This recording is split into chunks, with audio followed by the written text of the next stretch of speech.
എല്ലാവർക്കും നമ്മുടെ പുതിയ വീഡിയോയിലേക്ക് സ്വാഗതം. നമ്മളിൻ്റെ വീഡിയോ RRB റിക്രൂട്ട്മെൻറ്റുമായിട്ട് ലേറ്റസ്റ്റ് വന്ന അറിയിപ്പാണ്. വീഡിയോ കിടക്കുന്നതിന് മുന്നേ നമ്മളെ ചാനൽ കാണുന്നവർ ചാനൽ സബ്സ്ക്രൈബ് ചെയ്തേക്കുക. അതുപോലെ തന്നെ ഈ വീഡിയോ ഇഷ്ടപ്പെട്ടിട്ടുണ്ടെങ്കിൽ വീഡിയോ ലൈക്ക് ചെയ്യുക, വീഡിയോ മാക്സിമം ഷെയറും കൂടെ ചെയ്തേക്കുക. അപ്പോൾ RRB ALP നോട്ടിഫിക്കേഷൻ്റെ ഷോർട്ട് നോട്ടീസ് ഇപ്പോൾ വന്നിട്ടുണ്ട്. ടോട്ടൽ 11,127 ഒഴിവുകളാണ് വന്നിട്ടുള്ളത്. അപ്ലൈ ചെയ്യാനായിട്ട് മെയ് 15-ാം തീയതി മുതൽ ജൂൺ 14-ാം തീയതി വരെയാണ് സമയമുള്ളത്. 18 വയസ്സ് മുതൽ 30 വയസ്സിലാണ് ഏജ് ലിമിറ്റ്. റിലാക്സേഷൻ അർഹതയുള്ളവർക്ക് റിലാക്സേഷൻ ലഭിക്കുന്നതായിരിക്കും. 19,900 ടു 63,200 എന്നൊരു സാലറി സ്കെയിലാണ് വരുന്നത്. ബേസ് സാലറിയുടെ പുറമെ DAയും HRA മറ്റ് ആനുകൂല്യങ്ങളും ഈ വേക്കൻസിക്ക് ലഭിക്കുന്നതായിരിക്കും.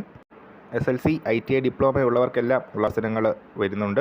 CBT 1 CBT 2 കമ്പ്യൂട്ടർ ബേസ്ഡ് ടെസ്റ്റിൻ്റെ ബേസിലായിരിക്കും സെലക്ഷൻ വരുന്നത്. ഓൾ ഇന്ത്യ വേക്കൻസിയാണ്. സദേൺ റെയിൽവേയിൽ മാത്രം 250 വേക്കൻസീസ് ഉണ്ട്. ഓൾ ഇന്ത്യ 11,120 വേക്കൻസീസാണ് വന്നിട്ടുള്ളത്. കൂടുതൽ ഡീറ്റെയിൽസ് നമ്മുടെ വരും ദിവസങ്ങളിലെ വീഡിയോസ് ഉൾപ്പെടുത്തുന്നതാണ്. ഇരുകാഴ്ച നമ്മൾ ഇന്നത്തെ വീഡിയോ പുതിയ വീഡിയോയുമായിട്ട് ഉടനെ കാണാം.